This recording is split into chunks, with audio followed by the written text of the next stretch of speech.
Namaskar. A warm welcome to World News and Indian Perspective on All India Radio. This is Abhijit Loreng and with me is Reshma Tiwari, bringing glimpses of the major developments of the day from across the globe. Over the next half an hour, we shall bring you the latest from the world of politics, economy, sports, entertainment and more. The headlines. Prime Minister Narendra Modi unveils India's first international bullion exchange at Gift City in Gandhinagar. Also launches several other development projects. Prime Minister says India received a record FDI of over $83 billion last year, asserts that a country's position in international trade dynamics is at its best ever. External Affairs Minister Dr. S. Jaishankar participates in SCO Foreign Ministers meeting at Tashkent in Uzbekistan. Chief of Army Staff General Manoj Pandey embarks on a two-day visit to Bhutan. War of words escalates between China and United States over U.S. House Speaker Nancy Pelosi's proposed visit to Taiwan. Dozens of Ukrainian prisoners of war killed in a missile strike on Friday, Moscow and Kiev blaming each other for carrying out the attack. At the Commonwealth Games in Birmingham, India's women's table tennis team beat South Africa 3-0. In boxing, Shiva Thapa wins men's 63.5 kg round of 32 bouts against Pakistan's Suleiman Baloch. And in cricket, first T20 match between India and the West Indies underway in Taruba.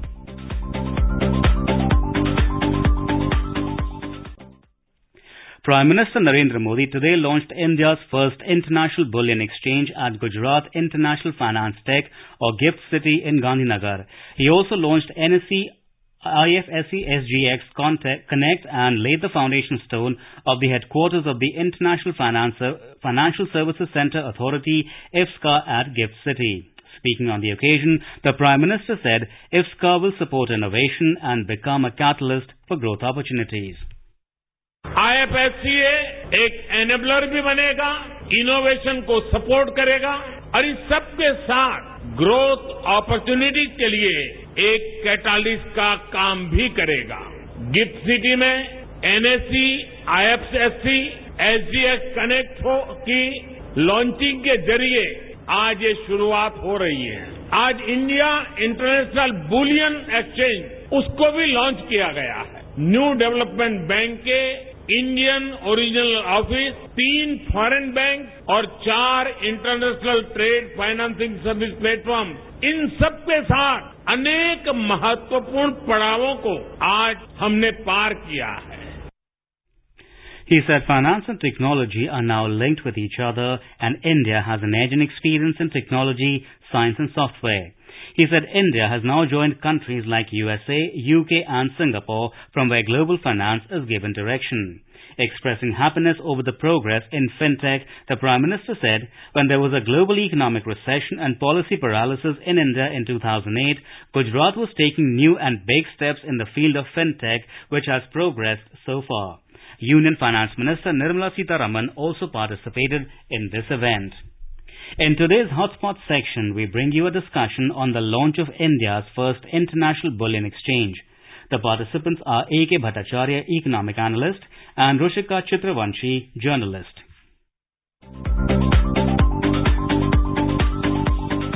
India's first global exchange, or what is also known as the Bullion Exchange, is being launched today by Prime Minister Narendra Modi. This exchange will be based in Gift City, or the Gujarat International Finance Tech City, which is a planned business district located in Gandhinagar and in Ahmedabad, the largest city of Gujarat. AKB, why don't you tell us a bit about the brass tacks? Like, how will this exchange work? Who will be able to take part in it? International bullion exchange must be situated in the context of how large and how big is the Indian market for bullion, which is actually the yellow metal and the silver trading center. Now, as you know that India is the world's largest consumer of gold, so to say. It imports a huge amount of gold, around 700 tons of gold every year, and there's so much of trading that happens on bullion exchanges. Now, this is the first time that India will be launching an international bullion exchange, which would essentially mean international trading in yellow metal and silver and other precious metals can take place to facilitate some sort of an efficient price discovery. There would be also be guarantees on quality of the metal that is transacted. There will be assurances of responsible sourcing. And of course, this will also be major financial gain because a large chunk of our gold or national savings is locked in gold which is not put to productive use. They remain in vaults, either in banks, in the lockers in banks, or as part of jewelry. Now, this bullion exchange will most likely give an impetus to financialization of gold in India. In other words, gold will not just remain an idle asset, but it can probably be an instrument of gaining returns out of an asset which has remained idle for so far. So there are many advantages, and International Bullion Exchange will facilitate all that. And this is being set up in Gift Center, an international center. So that is pretty significant because so far India doesn't have an International Bullion Exchange, and we will see financialization of gold in India in a big way as a result of that. So India liberalized gold imports through nominated banks and agencies in the 90s. So why have we not had a bullion exchange like this till now? What were the regulatory reasons for this, and what has changed now?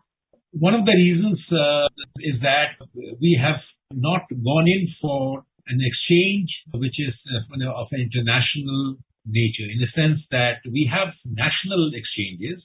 We have the commodity exchanges where bullion can be traded, but we don't have the international bullion exchange where global trading can take place. People, let's say from US or any other country, those brokers can come and join this bullion exchange and do trading here. So what happens is that when we do it within the country, there are some restrictions because you don't allow the foreign brokers to come in unless they are registered here. But in the International Financial Services Center is being treated as not a domestic tariff area. It is being treated as it's like a free trade zone area, wherein most of the domestic laws will not apply. So your question that why is it that we did not have an international bullion exchange is primarily because if you want to have an international bullion exchange in a domestic tariff area, like let us say Bombay or Calcutta or Bangalore or any other center, you need to formulate a set of policies that allow you to trading as per international norms. Now, International Bullion Exchange will allow trading yellow metal and silver and other precious metals. Keeping in view what the international norms are, there will be no restrictions that otherwise operate for domestic bullion trading. So that is the big change. And we took about 3 decades after economic reforms in 1991 to launch our first international bullion exchange. But I guess there are so many areas which need urgent reforms. So this area has also been neglected, and now we are seeing an international bullion exchange in our country. We understand from the information that has come so far that registered jewelers and traders will be able to sell and buy physical gold and silver in this exchange. As a consumer, sir, how does it impact me? Because gold is big in India, but largely we've been sort of a price taker. And you said that this will sort of impact the prices, we'll get better prices. As a consumer, does this impact me at all? In two ways, it impacts the consumer. Number one is in terms of price discovery, because if, let us say, a price that you pay at a jewelry shop in India for buying gold is largely determined by what is the domestic bullion exchange prices.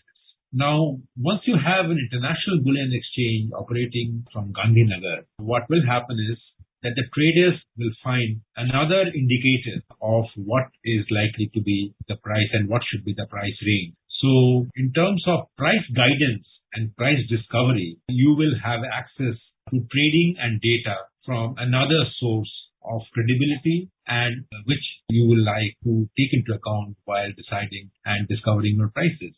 The second big factor would be quality of the metal. Both the integrity of the yellow metal and the quality of the metal are very important, and that is ensured through the international bullion exchanges far more rigorously than I would imagine is possible in just domestic exchanges. AKB, does it also affect the demand for gold in the country? Demand for gold does not directly impact it, but certainly you will see that the gold that you right now stored in maybe in gold biscuits or gold bars will be used up to realize some value through trading or through some derivatives trading through the international bullion exchange. So to that extent, the demand for gold for use as idle asset should not be impacted, but certainly the demand for gold for ensuring productive returns will certainly be impacted. And it's a free trade zone, the GIFT City as well. What is the currency in which gold and silver can be traded now? Will it just be in rupee or US dollars? How will it work? Very good question. The details are yet to be worked out, as I understand. The international gold is traded dollar per pound. It's most likely that you will see trading exchange, trading currency will also be dollar here. But there will be, I'm sure, a rupee equivalent of that. And if it has to gain recognition as an international bullion exchange, the unit of trading will also have to change from 10 grams, which is the common thing in Indian exchanges, to of gold or per ounce silver or per kg of silver. US dollar will certainly come into play in a bigger way, but I would imagine that there will be always the rupee equivalent, which will facilitate the Indian traders to get into the market. Why does it matter, Kimi, whether it is traded in rupee or US dollar or some other foreign currency? How does it Well, matter? to some extent it does matter because if you do it in rupees, then there is a currency risk. And if you do it in dollar, and as you know that the dollar is getting stronger day by day, the currency risk right now, particularly vis-a-vis rupees, is less. So people would rather like the trading to take place in a stronger currency right now, which is dollar, than in a currency which is right now depreciated a lot, but now it is stabilized less than 80. Now it is 79 rupees to a dollar right now. So people would prefer a more stable and strong currency to be the unit of transaction. AKB, we talked about how India is such a major player in the global gold market. What is your view? How do you look at India's role in the price discovery of gold in the global market getting impacted because of this move? Will it help India become a major trading hub in Asia? Do you see that possibility a few years down the line? I don't see that India will become a major hub because, gold is a metal, is a commodity that is traditionally and predominantly used in India as a store of value, as a jewelry item, which is kept for a rainy day in most Indian families, is also considered very auspicious. I still remember when India, in 1991, India had to mortgage its gold to save itself from defaulting on its international payment obligations. The first thing that the new finance minister, after taking charge, was to make a promise to get the gold mortgage abroad back into the country. Now, gold has got a traditional and very sentimental value for most Indians and Indian households and Indian markets, Indian trade. So I think what International Bullion Exchange will mean is that gold will find better platform where Indians can see better price discovery, achieve better price discoveries for their own asset building or monetizing their gold through returns from the exchange. So in that sense, yes, I agree with you that there will be certain benefits to traders and the consumers of gold in the country, and the demand to that extent will be impacted. Also, now, early stages, it has been specified what is the purity and quantity of gold, etc., that's going to be traded, I understand. Just curious, AKV, all this physical gold will be stored at GIFT City, or how is that infrastructure going to work? Gold, there is a value that is assigned to your gold, which is the derivatives. And a large part of the gold trading in the bullion exchange happens through derivatives, in the sense that it is not actual gold, but instruments derived out of the value of gold in terms of a unit that is traded. Now that I think will continue, but there would be actual gold trading as well. But then the National Bullion Exchange, the share of actual gold trading, in my view, would be very limited. But then one has to see how the bullion exchange develops over a period of time. But mostly the physical gold doesn't have to come to the exchange, but remains in vaults mostly. And people do the trading on the basis of certificates or instruments that are generated from those gold vaults against the gold that is kept there. Thank you so much for telling us about all the various details of how it impacts gold trade in India and how India's position in the global gold market can get impacted. And you talked about better price discovery as well. The importer base is going to widen as well for the jewelers in India, and also for clarifying that it's not actual gold that will be kept at the gift city. Thank you so much, AKB, for joining us today. Thank you.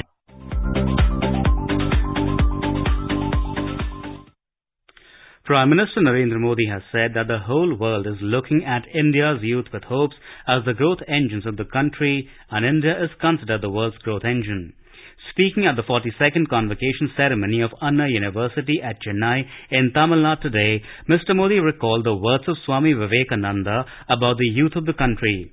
Mr. Modi also recalled former President Dr. APJ Abdul Kalam's association with Anna University. The Prime Minister noted that the COVID-19 pandemic was an unprecedented event.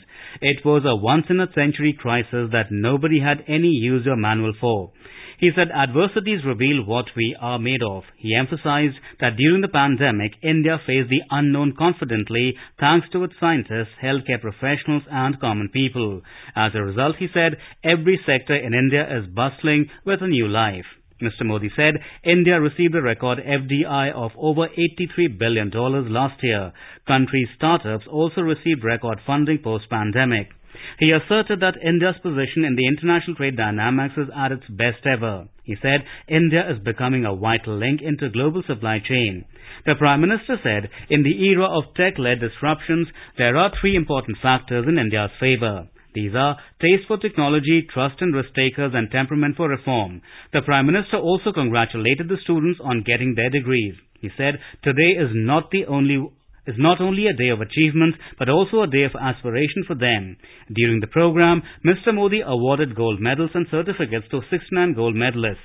Governor R.N. Ravi, Chief Minister M.K. Stalin, Union Minister L. Murugan were among those present on the occasion. Anna University was established on 4th September 1978. It is named after C.N. Annadurai, the former Chief Minister of Tamil Nadu. It has 13 constituent colleges, 494 affiliated colleges spread over Tamil Nadu, and 3 regional campuses, Tirunelveli, Madurai and Coimbatore. External Affairs Minister Dr. S. Jaishankar participated in the SCO Foreign Ministers meeting at Tashkent in Uzbekistan today. He highlighted that the world is facing an energy and food crisis due to disruptions from the COVID pandemic and Ukraine conflict. Dr. Jaishankar said in a series of tweets that this needs to be urgently addressed and added that response required includes resilient and diversified supply chains as well as reformed multilateralism. He stressed that zero tolerance for terrorism in all its manifestations is a must. Dr. Jaishankar reiterated India's position on Afghanistan and highlighted the humanitarian support given by India, including wheat, medicines, vaccines and clothing. He also underlined the potential of Chabahar port for SCO's economic future. The External Affairs Minister spoke of the economic progress in India, stressing the relevance of startups and innovation. He said cooperation in traditional medicine is in the common interest of SCO members.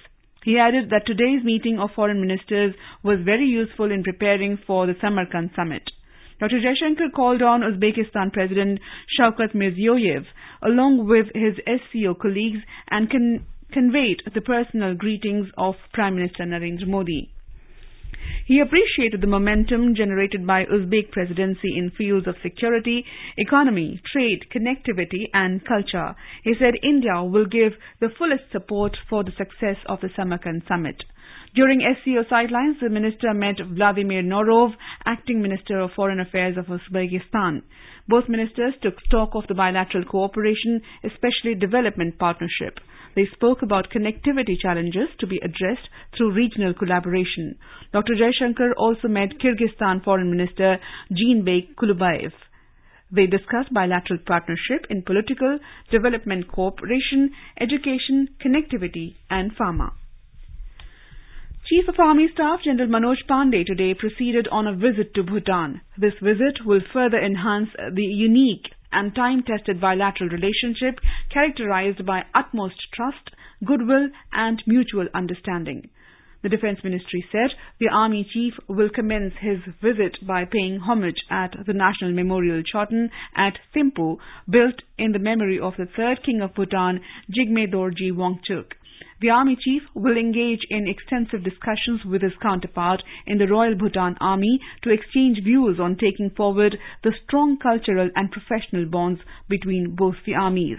He will conclude his visit by paying homage at the Drak Wangyal Khangjang Chotans at Dochula, which were established in honor of the fallen heroes of the Royal Bhutan Army who made the supreme sacrifice in operations against insurgents.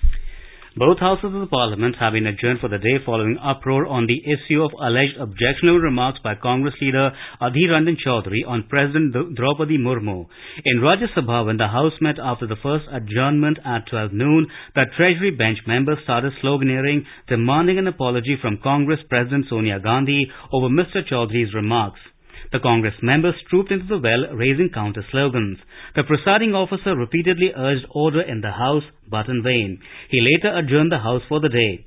Similar scene was witnessed in Lok Sabha when the lower house met after the first adjournment at 12 noon. The Treasury bench members again started sloganeering, demanding an apology from the Congress president. Opposition members, Congress, Left and others trooped into the well, raising counter slogans against the government. The presiding officer tried to run the 0 hour while repeatedly urging the agitating members to allow the House to function. But they did not pay heed, leading to adjournment of the House for the day. Union Home Minister Amit Shah has said that the National Education Policy NEP 2020 lays the foundation of a self-reliant, empowered and secure India. He said the new education policy, which was brought about after 34 years, will bring transformational changes in the education system of the country. Mr. Shah was addressing a function organized to mark the completion of the launch of 2 years of National Education Policy 2020. The Union Home Minister said that the centre and state should work as a team for its effective and successful implementation. He also urged the states to chalk out a strategy for its effective implementation. On the occasion, Mr. Shah launched several initiatives under NEP 2020 which cover the entire spectrum of education and skill development skill development verticals, including areas like digital education, innovation, synergizing education and skill development, teacher training and assessment. Union Minister for Education Dharmendra Pradhan also spoke on the importance of the NEP. Minister of State for Education Subhash Sarkar and Annapurna Devi and Minister of State for Skill Development and Entrepreneurship Rajiv Chandrasekhar were also present on the occasion. The Union Health Ministry has notified new set of specified health warning on all tobacco products packs. The amended rules will be applicable with effect from the 1st of December this year. The ministry said all tobacco products manufactured or imported or packaged on or after the 1st of December 2022 will display image with the textual health warning as tobacco causes painful death. It said those products manufactured or imported or packaged after the 1st of December next year shall display the image with the text health warning, tobacco users die younger. The ministry said any person engaged directly or indirectly in the manufacture, production, supply, import or distribution of cigarettes shall ensure that all tobacco product packages shall have the specified health warnings. Ukrainian President Volodymyr Zelensky and the G7 ambassadors to Ukraine gathered at the Chornomorsk port near Odessa on Friday in a show of unity following an agreement to allow the resumption of grain exports from Ukrainian Black Sea ports. Although a deal was brokered last week between Ukraine and Russia to allow the urgent grain to be exported, no ship has left so far despite hopes to resume shipments as early as this week. Zelensky, on his Telegram account, shared pictures of the event and said, "It is important for us to remain the guarantor of world food security.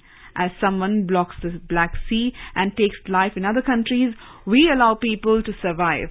Martin Griffiths, UN Under-Secretary General for Humanitarian Affairs and Emergency Relief Coordinator, said Thursday that procedures for safe passage were still being worked out. This is All India Radio giving you the world news. For quick news updates round the clock, follow us on our Twitter handle @AIR News Alerts. Dozens of Ukrainian prisoners of war appear to have been killed in a missile strike on Friday, with Moscow and Kyiv accusing each other of carrying out the attack. The incident overshadowed UN-backed efforts to restart grain shipments from Ukraine and ease a looming global hunger crisis stemming from the war, now in its 6th month. Russia's defense ministry said 40 prisoners were killed and 75 wounded in the attack on the prison in the frontline town of Olenivka in a part of Donetsk province held by separatists. Russian news agencies reported accused Kyiv of targeting it with US-made HIMARS rockets. Chinese President Xi Jinping and US President Joe Biden held a 5th phone call of their presidencies yesterday. According to media reports, both the leaders have warned each other over Taiwan during a phone call that lasted more than 2 hours.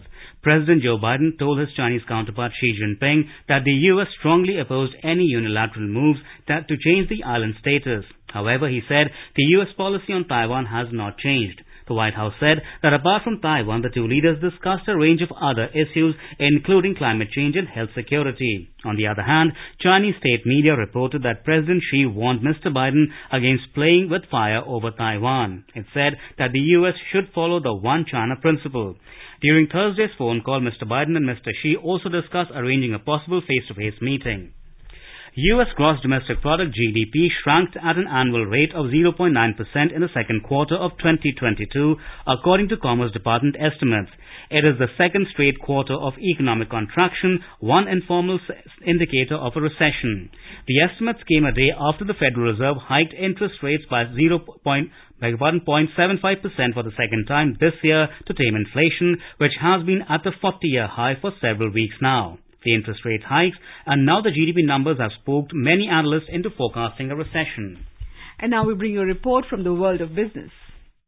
Sensex rose by 712 points or 1.25% to finish at 57,570. Nifty also surged by 229 points or 1.35% to end at 17,158. At the global stock markets, Asian share markets witnessed losses except South Korea's Kospi, which gained 0.7%. Hong Kong's Hang Seng Index tumbled 2.3% and China's Shanghai Composite Index declined 0.9%. Singapore's Straits Times Index ended 0.3% down, and Japan's Nikkei 225 fell marginally by 0.1%. In European share markets were up in intraday trade. Oil prices rose around 2% in intraday trade. Brent crude was trading at $109.20 per barrel. And in the foreign exchange market, the rupee appreciated by 49 paise against the US dollar. The rupee closed at 79 rupees and 26 paise against the American currency. Arjun Chaudhary for World News, All India Radio. And in sports, in Birmingham Commonwealth Games 2022, Indian women's hockey team thrashed Ghana 5-0 in Pool A game. Indian women's cricket team lost to Australia by 3 wickets. In badminton, women's single, PV Sindhu defeated Pakistan's Shehzad by 21-7, 21-6. In the single men's event of badminton, Kidambi Shrikant defeated Pakistan's Murad Ali by 21-7, 21-12. India's Group A tie against Pakistan in mixed doubles badminton. The pair of B. Sumit Reddy and Machimanda Ponappa beat pair of Muhammad Irfan Saeed Bhatti and Ghazala Siddiq 21-9, 21-12. The Indian women's table tennis team made a winning start to its event, beating South Africa 3-0 in a straightforward game. In boxing, Shiva Thapa won his men's 63.5 kilogram round of 32 bout against Pakistan's Suleiman Baloch. The men's table tennis team face Barbados and have taken a 2-0 lead in the tie quite comfortably. Srihari Natraj reached to semi-final of backstroke in swimming. In cycling, Indian team stood 6th in 4,000 meter pursuit. And a quick look at the headlines once again. Prime Minister Narendra Modi unveils India's first international bullion exchange at Gift City in Gandhinagar, also launches several other development projects. Prime Minister says India received a record FDI of over $83 billion last year, asserts that country's position in the international trade dynamics is at its best ever. External Affairs Minister Dr. S. Jaishankar participates in SCO Foreign Ministers meeting at Tashkent in Uzbekistan. Chief of Army Staff General Manoj Pandey embarks on a 2-day visit to Bhutan. War of words escalates between China China and United States over U.S. House Speaker Nancy Pelosi's proposed visit to Taiwan. Dozens of Ukrainian prisoners of war killed in a missile strike on Friday. Moscow and Kiev blaming each other for carrying out the attack. And with that, we end this bulletin. We'll be back at the same time tomorrow with the next edition of the World News.